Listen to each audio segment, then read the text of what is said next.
PTI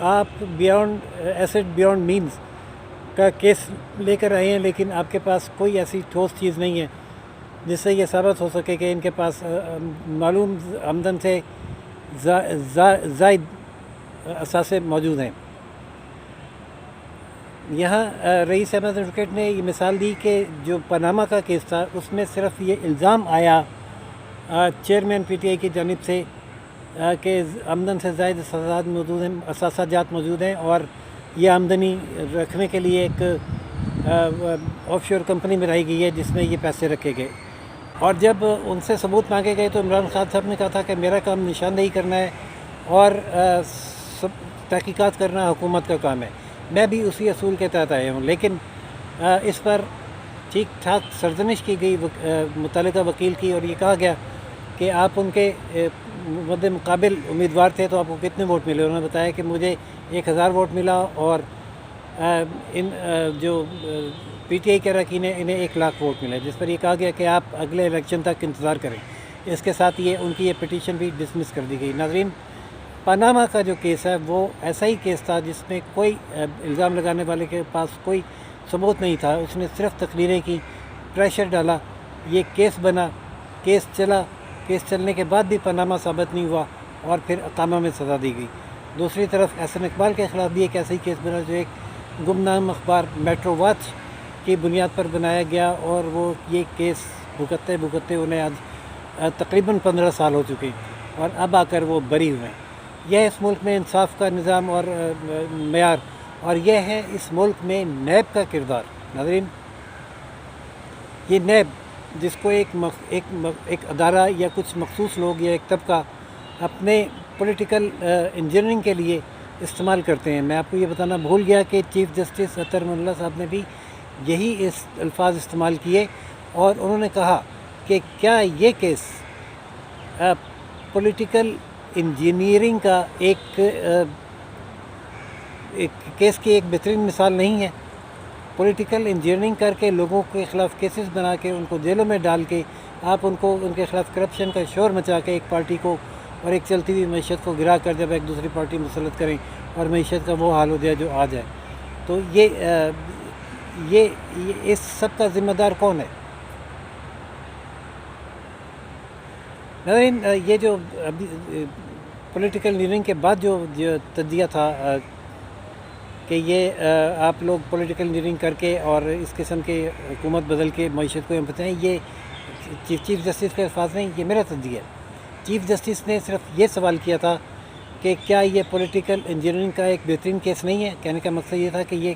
political engineering کا ایک بہترین مثال ہے جو کیسز آپ نے پولیٹیکل اپوننٹس پر بنائے اور ان کو جیلوں میں ڈالا۔ ناظرین، یہ سلسلہ نہ جانے کب تک چلتا رہے گا۔ ایک طرف ایک حکومت کو کہ جو ذمہ دار لوگ ہیں جو ترقیاتی کام اور منصوبوں پر کام کر رہے تھے، ان کے خلاف کیسز بنا کر نہ صرف ان کے منصوبے روکے گئے، انہیں جیلوں میں ڈالا گیا اور انہیں ریلیف لینے میں 10 سال لگ رہے ہیں۔ دوسری جانب دوسری پارٹی کے خلاف چاہے کوئی بھی کسی بھی الزام کے تحت مقدمہ آ جائے، انہیں کسی بھی کیس میں آج تک کبھی کوئی سزا ہونا تو دور کی بات ہے، عبوری طور پر بھی کوئی نقصان نہیں پہنچا۔ اور اب جو ایک بہت مثالی کیس، ایک ٹیسٹ کیس بلکہ ہائی کورٹ کے لیے اس کے سامنے موجود ہے، وہ ہے توہین عدالت کا کیس، جس میں عمران خان صاحب نے جسٹس زیبا چودھری کو کھلے عام دھمکیاں دی کہ ہم انہیں دیکھ لیں گے۔ اس پر جو دہشت گردی کی دفعہ تھی وہ تو ٹھیک ہے، کمزور تھا، شک تھی جو لگائی گئی ختم ہو گئی، لیکن توہین عدالت کی جو دفعات ہیں وہ کسی حکومت نے نہیں لگائی۔ یہ نوٹس خود ہائی کورٹ کے ججز نے لیا، اس پر سماعت ہوئی، پہلی سماعت میں انہیں ٹائم دیا گیا جواب دینے کا، انہوں نے معافی نہیں مانگی، اور دوسری سماعت میں پھر انہیں موقع دیا گیا، اور لیکن تحریری طور پر معافی نہیں مانگی گئی، بلکہ یہ کہا گیا کہ تحریری طور پر معافی کے الفاظ لکھنا درست نہیں، تاہم وہ افسوس کا اظہار کرتے ہیں۔ ناظرین، اس کیس میں آج فرد جرم عائد کیے جانے کا حکم جاری ہوا تھا، کل فرد جرم عائد کی جائے گی، اور آج ہائی کورٹ کی جانب سے ایک سرکولر جاری ہو گیا ہے جس میں یہ کہا گیا ہے کہ کل اس مقدمے کی سماعت ہوگی جو عمران خان پر فرد جرم عائد کرنے کے لیے مقرر کیا گیا ہے اور اس کے حوالے سے سیکورٹی انتظامات اور دیگر SOPs جاری کر دیے گئے ہیں۔ ناظرین دیکھتے ہیں کہ کل کیا ہائی کورٹ عمران خان پر فرد جرم عائد کر پائے گی یا عمران خان اس سے پہلے ہی معافی مانگ لیں گے۔ لیکن جو توہین عدالت کا بیسک اصول ہے وہ یہ ہے کہ معافی اگر مانگی جانی ہے تو وہ پہلے ہی جواب میں غیر مشروط طور پر معافی مانگی جانی چاہیے، لیکن انہیں دوسرا چانس بھی دیا گیا، انہوں نے دوسرے چانس میں بھی نہیں مانگی، لیکن اس کے باوجود بھی عدالت کے پاس یہ آپشن ہوتا ہے کہ مقدمے کی سماعت مکمل ہونے تک، فیصلہ آنے سے پہلے تک بھی اگر ملزم معافی مانگ لے تو معاف کیا جا سکتا ہے، یہ عدالت کی ثوابدید ہے۔ لیکن اس کا ایک اور پہلو بھی ہے کہ اگر ملزم غیر مشروط معافی مانگ بھی لے اور عدالت مطمئن نہ ہو اور یہ سمجھے کہ اس نے دل سے نہیں بلکہ حالات کے دباؤ کے تحت معافی مانگی ہے، تو عدالت کو یہ اختیار حاصل ہے کہ اس معافی کے باوجود معافی مستر کر کے اس کو سزا سنا دے۔ عمران خان بھی گو مگو کا شکار ہیں اور وہ یہ دیکھ رہے ہیں کہ معافی مانگنے کی صورت میں ایک تو ان کی جو ہے شاید پاپولیرٹی میں کمی آئے گی، دوسرے وہ یہ الزام تسلیم کرنا پڑے گا انہیں کہ انہوں نے توہین عدالت کی، اور اس لیے وہ ریلیکٹنٹ ہیں کہ معافی تحریری طور پر نہ مانگیں۔ کل فرد جرم عائد ہوگی اور دیکھیں گے کہ کل اس مقدمے کی کارروائی ہوگی اور دیکھتے ہیں کہ فرد جرم عائد ہوتی ہے نہیں۔ جو بھی صورتحال ہوگی اس سے ہم آپ کو آگاہ کریں گے۔ ایک اور ڈیولپمنٹ آج جو سپریم کورٹ میں ہوئی وہ یہ تھی کہ سابق وفاقی وزیر خزانہ اسحاق ڈار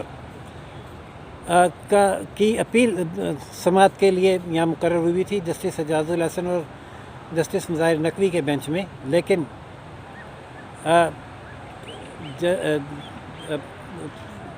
سابق وفاقی وزیر اسحاق ڈار نے مقدمہ چلانے کے بجائے اس بینچ کے سامنے لگے ہوئے مقدمے کو واپس لینا مناسب سمجھا۔ انہوں نے یہ مقدمہ واپس لے لیا اور نیب کورٹ جا کر یہ درخواست دی ہے کہ وہ سرنڈر کرنا چاہتے ہیں، گرفتاری دینا چاہتے ہیں۔ یہ ایک بہت بڑی ڈیولپمنٹ ہے۔ وہ آئیں گے، گرفتاری دیں گے، پھر اپنا کیس کنٹیسٹ کریں گے اور بری ہو گئے تو وہ پھر یہیں رہیں گے، بری نہ بھی ہوئے تو ظاہر ہے گرفتاری یہیں دیں گے۔ لیکن لگ رہا ہے کہ کچھ اب ہمائیں اور فضائیں نون لیگ کے حق میں اس طرح سے چلنے لگی ہیں کہ نون لیگ کے لوگ یہاں آئیں اور اپنی اس ملک کی سیاست اور معیشت کو سنبھالنے میں وہ کردار ادا کریں جو وہ PTI کی حکومت سے پہلے ادا کر رہے تھے، جن کے دور میں معیشت 0.6 پر پہنچی ہوئی تھی، اسٹاک مارکیٹ اپنی بلندیوں پر تھی اور کاروبار دن دگنی رات چوگنی ترقی کر رہے تھے۔ ناظرین اس وقت حالات بہت دگرگوں ہیں، اس قدر بگڑ چکے ہیں کہ خود شہباز شریف کی حکومت جو حالات کو سنبھالنے کے لیے آئی تھی اب تک سنبھال نہیں پائی ہے، اور حالت یہ ہو گئی ہے کہ ان کے اپنے MNAs اور سینیٹرز اب چلا اٹھے ہیں۔ سینیٹر سعدیہ عباسی نے خطاب کرتے ہوئے یہ کہا کہ حکومت ہوش کے ناخن لے اور اپنی پالیسیوں پر نظر ثانی کرے اور کوئی ایسی حکمت عملی مرتب کرے جس سے عوام کو ریلیف ملے۔ حکومت یہ سوچے کہ اپنی تنخواہوں سے زیادہ دگنے بجلی کے بل عوام کیسے دے سکتے ہیں، جس کی تنخواہ 17,000 ہے، وہ 25,000 کا بجلی کا بل کہاں سے دے گا، جبکہ سننے میں یہ آ رہا ہے کہ اب جو روٹی کی قیمت 20 اور نان کی قیمت بھی 30 روپے ہونے جا رہی ہے۔ ناظرین دیکھتے ہیں حالات کیا رخ اختیار کرتے ہیں، قانونی محاذ پر نون لیگ کو کیا ریلیف ملتا ہے اور اس کے بعد معیشت کس طرف جاتی ہے۔ جو بھی صورتحال ہوئی اس کی اپڈیٹ سے ہم آپ کو آگاہ کرتے رہیں گے۔ دیکھتے رہیے روشن Pakistan news channel, like, subscribe اور شیئر کرنا نہ بھولیے گا۔ اللہ حافظ۔